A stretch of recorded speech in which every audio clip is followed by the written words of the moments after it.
Hey everybody and welcome back. If you want to speed up your app launch on your Android device, in today's video we are going to guide you through some solutions for that. So let's just dive right in and get started. So one of the best thing you can do is clear cache data that should help the app load faster but can build up over time and slow down your device.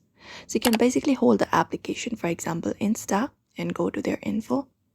Once you go to their info, you can scroll down, go to the storage and tap on it and look out for the option of clear cache or clear data necessarily. That should free up the resources and make your app launch faster on your device.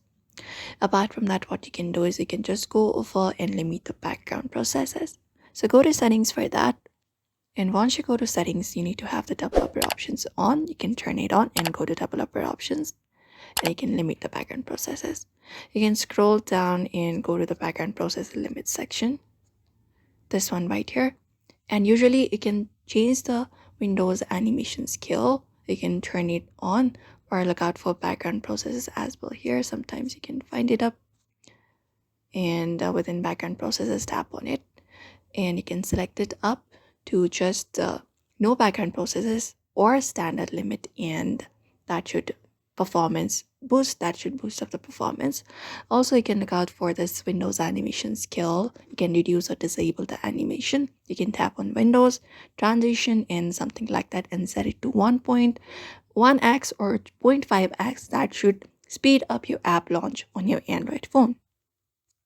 Apart from that, you can just go and restart your phone. You can hold your power button and look out for the restart option and tap on it. A restart should clear the temporary data and memory clogs and provide a fresh start for smoother operations. And for popular applications like Facebook or Google, you can even use the light versions of the application, which are designed to be less demanding on your phone's resources. And those applications also should launch very quickly compared to the real one. And that's it, everybody. Those are probably the solutions you can follow up to fix that issue. So we hope this video was helpful. Don't forget to give this video a like and also subscribe for more tips and tutorials.